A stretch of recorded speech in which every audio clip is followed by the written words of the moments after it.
चिल्हो सियारों की कथा सुनी जाती है। कथा इस प्रकार है। एक वन में सेमर के पेड़ पर एक चील रहती थी। पास की झाड़ी में एक सियारिन भी रहती थी। दोनों आपस में दोस्त थीं। चिल्हो सियारिन से इतना प्यार करती थी कि वो जो कुछ भी खाने के लिए लेकर आती थी उसमें से सियारिन के लिए जरूर देती थी। इस तरह दोनों हंसी खुशी दिन बिता रहे थे। एक बार वन के पास गांव में औरतें जिउतिया पूजा की तैयारी कर रही थीं। चिल्हो ने उसे बड़े ध्यान से देखा और अपनी सखी सियारों को भी बताया। फिर दोनों सहेलियों ने तय किया कि वे भी यह व्रत करेंगी। सियारों और चिल्हो ने जिउतिया का व्रत रखा। बड़ी निष्ठा और लगन से मंगल कामना करके पूरे दिन निर्जला व्रत रखी। मगर रात होते ही सियारिन को भूख प्यास सताने लगी। जब बर्दाश्त न हुआ तो जंगल में जाके उसने मांस और हड्डी पेट भर कर खाया। चिल्हो ने हड्डी चबाने के कड़ कड़ की आवाज सुनी तो पूछा कि यह कैसी आवाज है। सियारिन ने कह दिया, बहुत भूख के मारे पेट गुड़गुड़ा रहा है, यह उसी की आवाज है। लेकिन चिल्हो ने सियारिन का झूठ पकड़ लिया। उसने सियारिन को खूब लताड़ा कि जब व्रत नहीं हो सकता तो संकल्प क्यों लिया था। चिल्हो रात भर भूखे प्यास रहकर व्रत पूरा किया। अगले जन्म में दोनों मनुष्य रूप में राजकुमारी बनकर संगी बहनें हुई। सियारिन बड़ी बहन हुई और उसकी शादी एक राजकुमार से हुई। चिल्हो छोटी बहन हुई, उसकी शादी उसी राज्य में मंत्री पुत्र से हुई। बाद में दोनों राजा और मंत्री बने। सियारिन के जो भी बच्चे होते वे मर जाते, जबकि चिल्हो के बच्चे स्वस्थ और हट्टे कट्टे रहते। इससे उसे जलन होने लगी। उसने उन्हें मारने की सोची। उनका सिर कटवाकर डब्बे में बंद करा दिया, पर वह शीश मिठाई बन जाती और बच्चों का बाल तक बांका न होता। इस तरह सियारिन की बहन के बच्चों और उसके पति को मारने की कोशिश विफल हो गई। आखिरकार देवयोग से उसे भूल का आभास हुआ। उसने क्षमा मांगी और बहन के बताने पर जीवित पुत्री का व्रत विधि विधान से किया तो उसके पुत्र भी जीवित रहे। गंधर्वों के राजकुमार का नाम जीमूतवाहन था। वे सभी के परोपकार करते थे। जीमूतवाहन के पिता ने जब उनको राजपाट सौंपा, लेकिन उनका मन राजपाट में नहीं लगता था। यही वजह थी कि वह राज्य का भार अपने भाइयों को देकर वन में पिता की सेवा करने चले गए। वन में ही जीमूतवाहन को मलयवती राजकन्या मिली। दोनों को एक दूसरे से प्रेम हो गया। एक दिन जब वन में भ्रमण करते हुए जीमूतवाहन काफी आगे चले गए, तब उन्हें एक वृद्धा विलाप करते हुए दिखी। पूछने पर वृद्धा ने रोते हुए बताया, मैं नागवंश की स्त्री हूँ।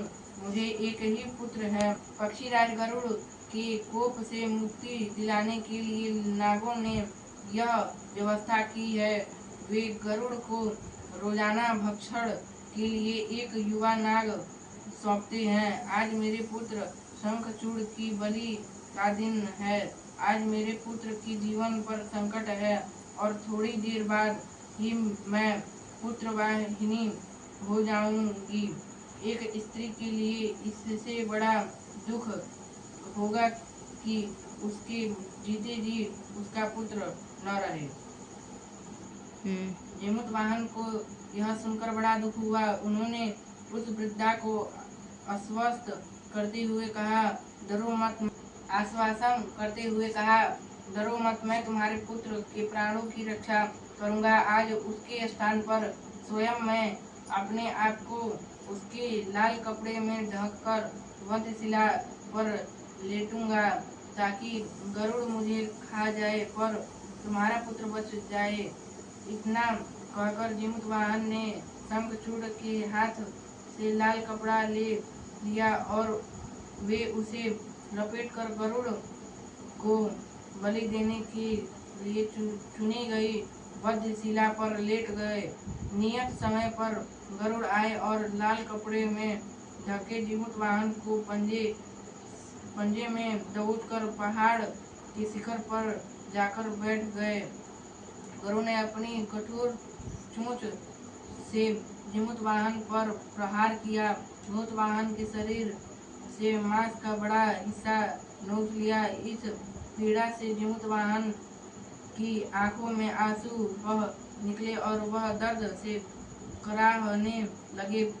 अपने पंजे में जकड़े प्राणी की आंखों में से आंसू और मुंह में से कराह सुनकर गरुड़ बड़े आश्चर्य में पड़ गए, क्योंकि ऐसा पहले कभी न हुआ था। उन्होंने जीमूत वाहन से उनका परिचय पूछा। जीमूत वाहन ने सारा किस्सा कह सुनाया कि कैसे एक स्त्री के एक पुत्र की रक्षा के लिए वह अपने प्राण देने आए हैं। आप मुझे खाकर भूख शांत करें। गरुड़ उनकी बहादुरी और दूसरे की प्राण रक्षा के लिए स्वयं का बलिदान देने की हिम्मत में बहुत प्रभावित हुए। उन्हें स्वयं पर पछतावा होने लगा। वह सोचने लगे कि एक यह मनुष्य है जो दूसरे के पुत्र की रक्षा के लिए स्वयं की बलि दे रहा है, और एक मैं हूँ जो देवों के पुत्र की रक्षा के लिए स्वयं की बलि दे रहा हूँ। एक मैं हूँ जो देवों के संरक्षण में हूँ, किंतु दूसरों की संतान की बलि ले रहा हूँ। उन्होंने जीमूत वाहन को मुक्त कर दिया।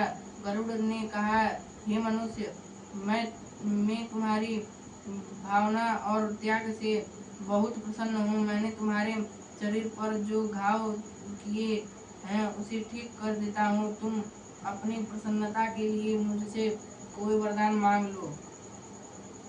वाहन ने कहा कि हे पक्षीराज, आप तो सर्वसमर्थ हैं। अगर आप प्रसन्न हैं और वरदान देना चाहते हैं तो आप सर्पों को अपना आहार बनाना छोड़ दें।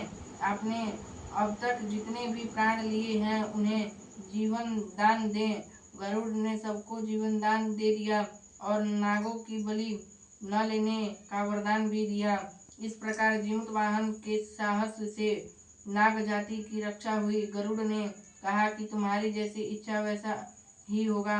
हे राजा, जो स्त्री तुम्हारे इस बलिदान की कथा सुनेगी और विधि पूर्वक व्रत का पालन करेगी, उसकी संतान मृत्यु के मुख से भी निकल आएगी। तब से ही पुत्र की रक्षा के लिए हर साल भाद्रपद मास की अष्टमी पर जीमूत वाहन की पूजा शुरू हो गई।